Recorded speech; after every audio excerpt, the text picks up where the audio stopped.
saludarse brevemente.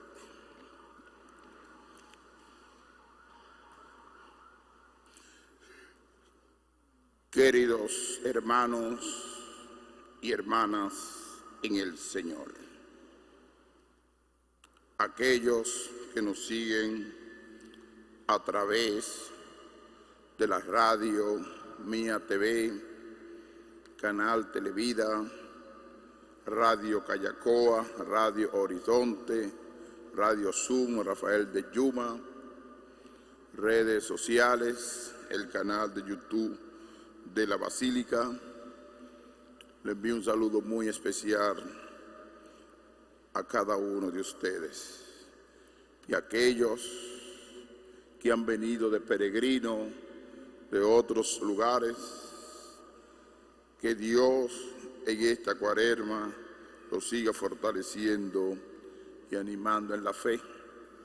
Y aquellos que acostumbran a venir, que la Virgen de la Altagracia le acompañe.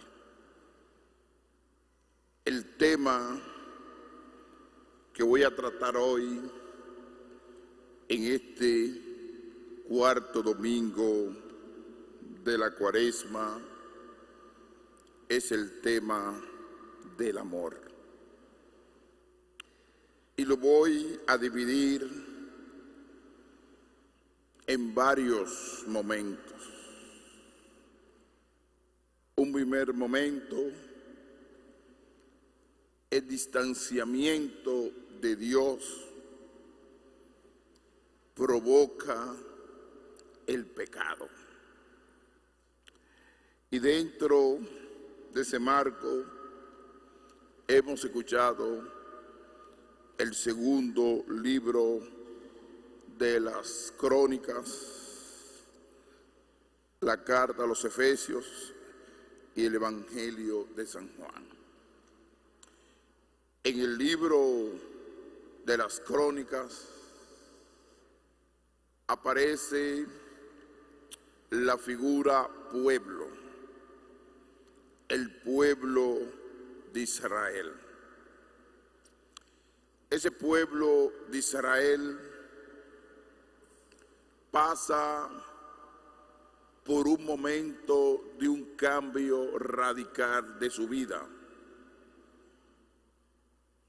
Un pueblo que se mantenía fiel a la alianza, pero a veces llegan descuidos espirituales y uno se va distanciando de Dios. El templo era el lugar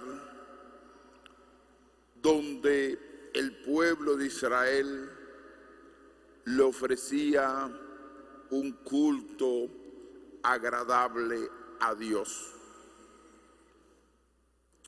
Fíjense el concepto que tienen los salmos sobre el templo. El celo de mi morada, la casa de Dios. Un concepto donde el ser humano tiene una cercanía de Dios. Pero dice hoy el libro de las Crónicas,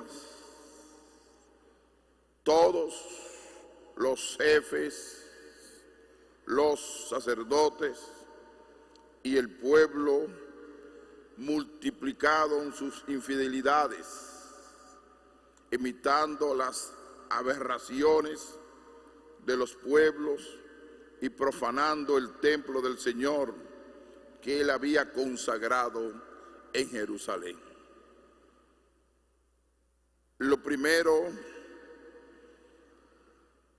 profanando el templo del Señor. Esto indica que no había un respeto a la figura de Dios. esto no indica que ellos no iban al templo, sino se acostumbraron a vivir una vida de una cultura religiosa, pero no de una vivencia de fe. Que una realidad muy diferente. Practicar una cultura religiosa, a veces se practican ritos, prácticas que están distanciadas de Dios. Muchos sociólogos la consideran digna, otros que no. Pero aquí el pueblo hace una mezcla. Quieren adorar a Dios, pero quieren practicar la infidelidad, las aberraciones y profanar el templo de Dios. Y este templo de Dios queda destruido totalmente.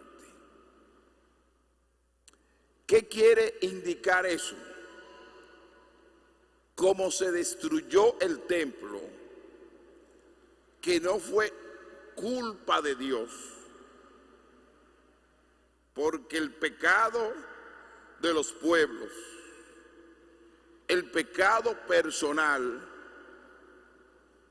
el único culpable es la persona, no es Dios.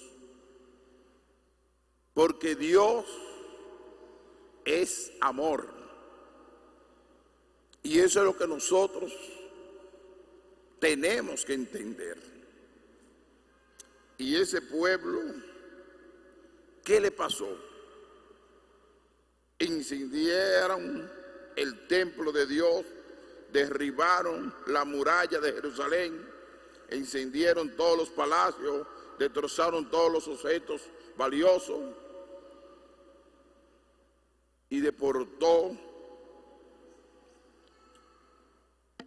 todo a Babilonia y le dieron la espalda a Dios.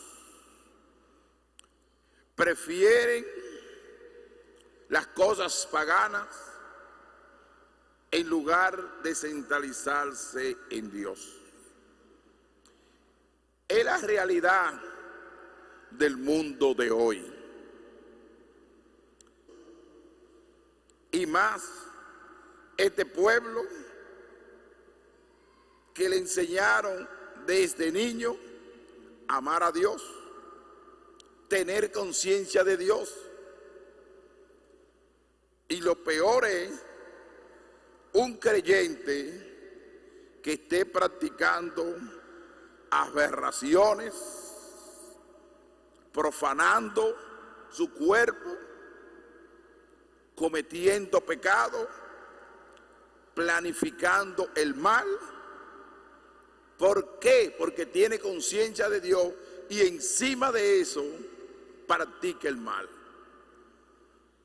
Es una realidad muy compleja que se da en el ser humano. Muy compleja. Aquí entra lo emocional, sentimental, inclusive hasta egoísmo. Cuando una persona creyente practica aberraciones, desorden morales, desorden de corrupción, de composición sexual, de toda índole, uno se pregunta, pero esa persona es creyente, esa persona ha llevado aparentemente una vida agradable a Dios, pero se descubre que vive a la sombra del pecado. Entonces, aquí entra generalmente que su conducta, hay una desviación en su conducta, y esta desviación de su conducta lo lleva a vivir una vida desorganizada. Le pongo varios ejemplos. En la sociedad de hoy, cuando se hablan, por ejemplo, de la pedofilia, que ha atacado la sociedad entera, todos los grupos sociales lo ha atacado. Es una enfermedad. También las desviaciones y las orientaciones sexuales que no van de acuerdo al ritmo natural, y toda esa práctica de aberraciones que existen en el mundo, inclusive de gente que le temen a Dios. Ahí entra un análisis de la conducta humana que necesita no solamente la ayuda de Dios, sino la ayuda de un científico de la conducta,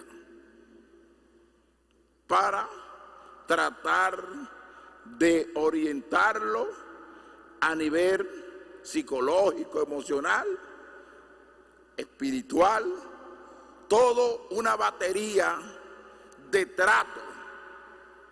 Y así fue el Señor con este pueblo. Y ahí surgió un gran rey, el rey Ciro, que levantó el ánimo a ese pueblo. Después que ellos destruyeron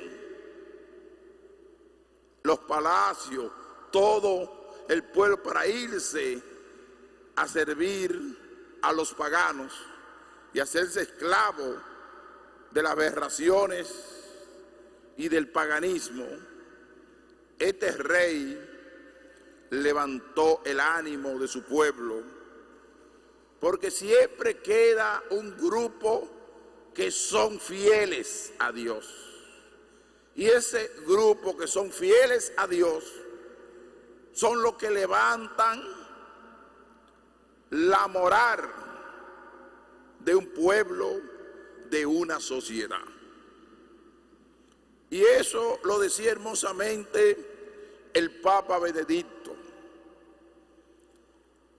La iglesia pasa por momentos difíciles, pero un grupo reducido que sea fieles a Dios, volver a las raíces del cristianismo, aunque eso conlleve persecución, rechazo, porque la fidelidad, ser fiel a Dios, mantenerse en el amor de Dios, mantenerse en sintonía con Dios, eso conlleva persecución, conlleva en que te calumnien, que hablen de ti, pero mejor que hablen de ti, tú siéndole fiel a Dios, y no hablen de ti por practicar aberraciones, desviaciones de conducta sexuales, desviaciones de conducta morales. ¿Por qué? Porque tú estás cometiendo algo que se llama aberraciones, que no lo puede cometer un cristiano. Y a veces por distanciamiento a Dios se hace. Y Dios no castigó a ese pueblo, fue el propio pueblo que castigó. Así que Dios es misericordioso y Dios es fiel a su pueblo. Y dice la palabra de Dios, en el año primero de Ciro, el rey de Persia, para cumplir lo que había dicho Dios por medio de Jeremías, el Señor movió a Ciro, rey de Persia, y promulgó la palabra por escrito todo su reino. Así dice el Señor, rey de Persia: el Señor, Dios del cielo, me ha entregado todos los reinos de la tierra y me ha encargado de construirle un templo en Jerusalén de Judá. Quien entre ustedes pertenezcan a ese pueblo pueden volver, que el Señor, tu Dios, está con él. Así es la providencia de Dios, cómo Dios le da oportunidad al pecador para que vuelva a Dios, para que regrese a Dios. Y ahí viene el amor misericordioso de Dios, que es más fuerte que las aberraciones, que los desórdenes morales, que los desórdenes sexuales. Y cuando esa persona tiene conciencia y ha tenido una experiencia de Dios y se ha desviado de Dios, volver a Dios es más fácil. Y ese pueblo había tenido una experiencia de Dios y regresó a su pueblo. Quizás no regresaron todos, sino un gran grupo para adorar a ese Dios fiel, a ese Dios de la alianza. Y lo vamos a entender en el Evangelio de San Juan. Aquí aparece un personaje llamado Nicodemo. Y este personaje le hace una visita a Jesús. Pero ¿en qué momento Nicodemo visita a Jesús? De noche, en la oscuridad. Generalmente los rabinos se visitaban de noche porque ellos preparaban los temas de noche. Y Nicodemo visita al maestro por varias razones.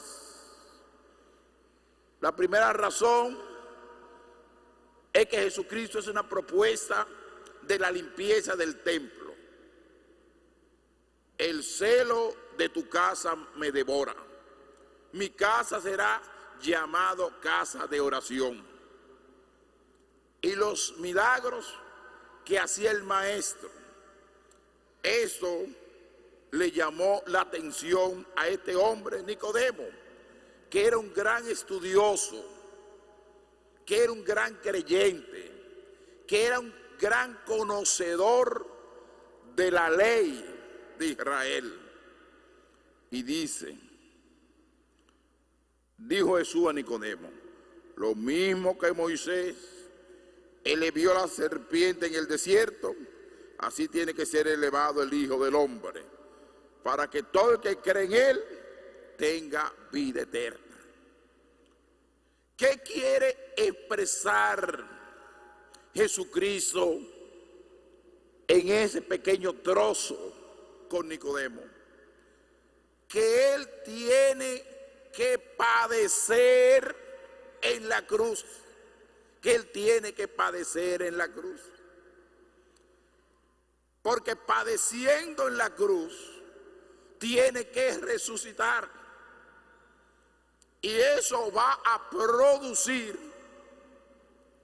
vida y alegría en el pueblo, porque van a lograr lo que se llama la redención y la salvación. Y le dice claramente a Nicodemo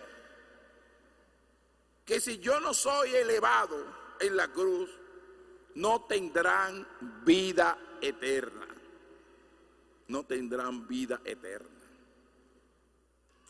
Porque tanto amó Dios al mundo que entregó a su unigénito, para que todo el que cree en Él no perezca, sino que tenga vida eterna. Es el gran propósito de Jesucristo, para que tengan vida eterna. Pero para lograr esa vida eterna, para lograr esa salvación, también nuestra vida debe pasar por esa armonía, por esa mezcla de la cruz. También tener esos padecimientos de Jesucristo, que es el rechazo, la humillación, la persecución. Inclusive cuando una iglesia pasa por momentos de persecuciones y dejamos el prestigio y la grandeza y el poder y el confort, la iglesia logra mala santidad, logra mala gracia de Dios, porque no es una comunidad que se acomoda a un sistema, que se acomoda a un poder, que se acomoda a una grandeza, sino que se acomoda a la cruz y al modelo de Jesucristo, que pasa padecimiento para lograr la salvación, para lograr la vida eterna. Porque Dios no envió a su Hijo al mundo para juzgar al mundo, sino para que el mundo se salve por Él, para que el mundo se salve por Él. Y aquí ¿qué entra? Lo que se llama la palabra amor. Pero ese amor de Dios con relación a nosotros debe ser un amor incondicionado. No le podemos colocar condiciones. Si tú te entregas al evangelio del reino, tú no puedes estar distinguiendo que estos son los míos, que estos no son, que este es mi amigo, que este no es mi amigo. Construir una pirámide de enemigos y otra pirámide de amigos y vivir una vida de esa manera. El amor entre nosotros debe ser un amor de totalidad,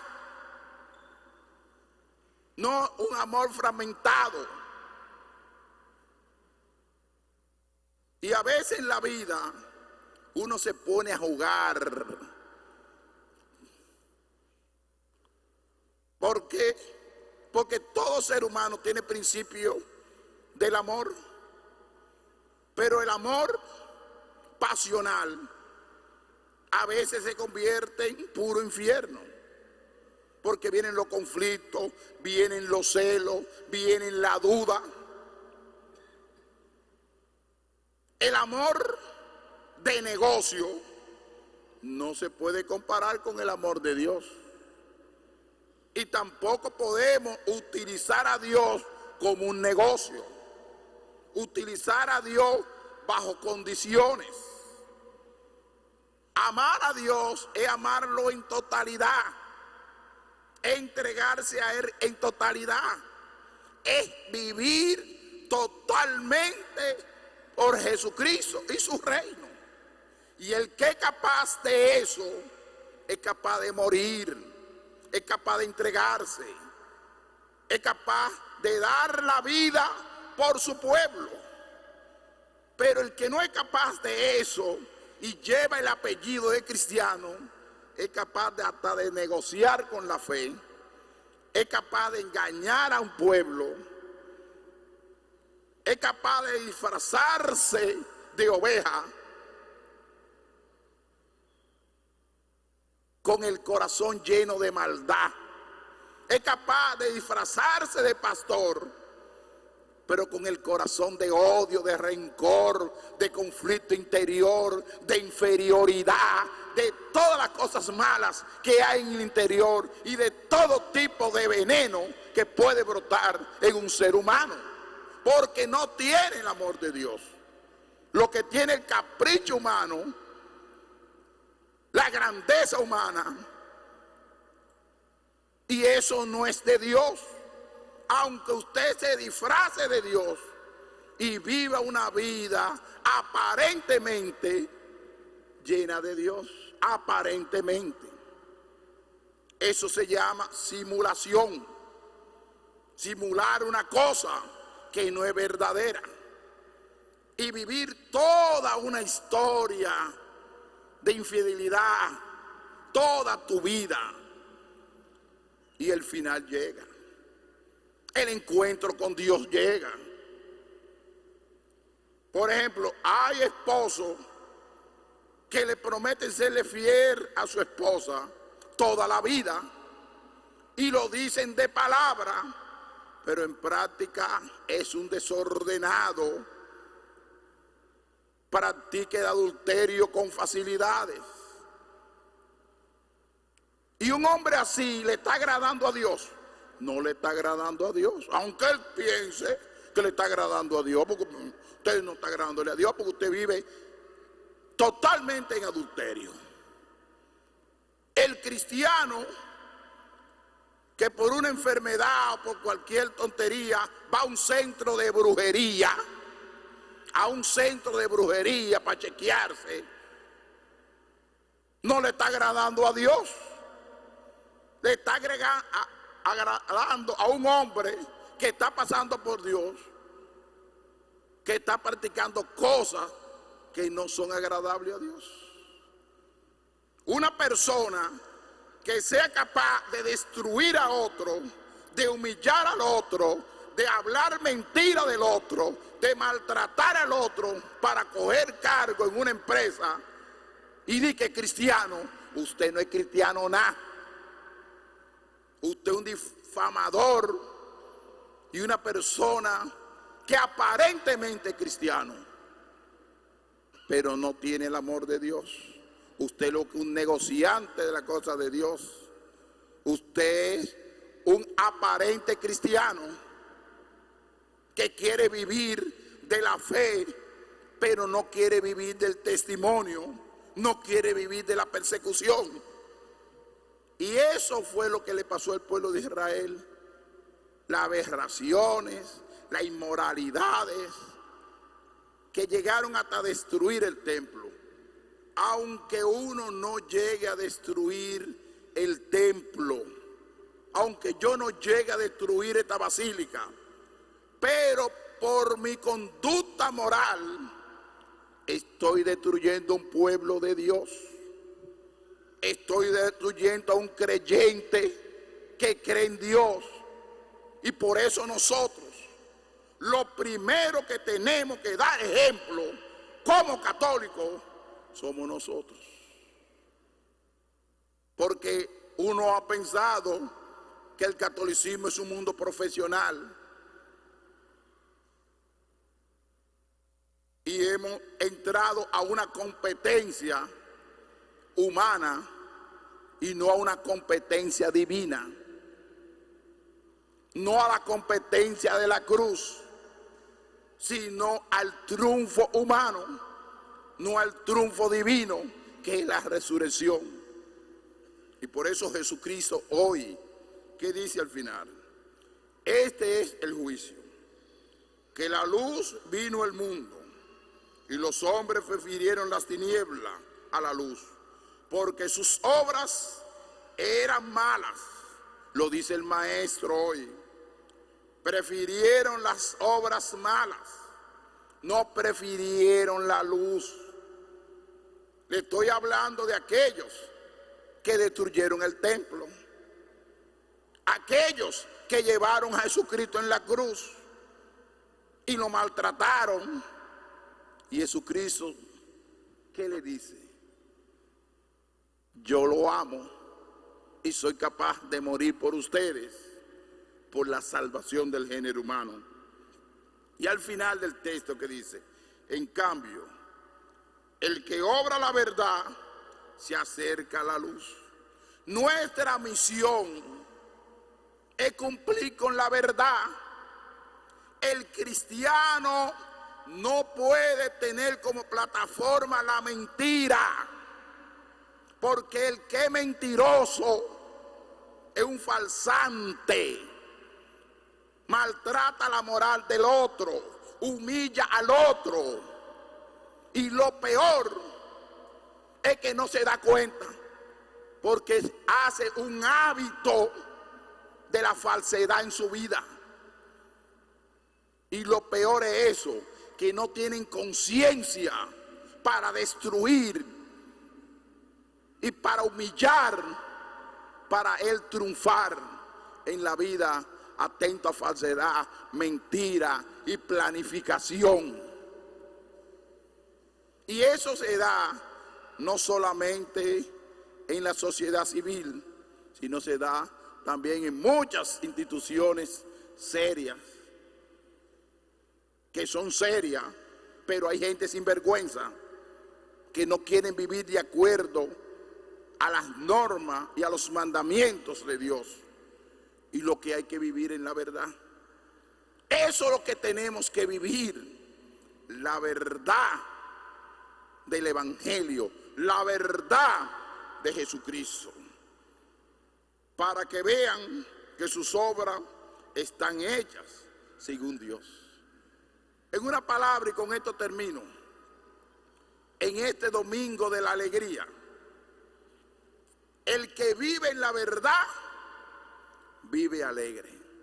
El que vive en la verdad, vive alegre. El que vive en la mentira, busca escape, busca bebida, busca desviaciones y aberraciones de todo tipo para tapar la mentira y vivir una vida sin conciencia. Porque encontrarse cara a cara con el Señor le da vergüenza, porque no vive en la verdad, porque vive a la sombra de la mentira, y el que vive a la sombra de la mentira es servidor y servidumbre de Satanás. Que la Virgen María nos acompañe para vivir esta Cuaresma ya muy cerca en la verdad de la cruz, que es camino a la resurrección. Que así sea. Amén.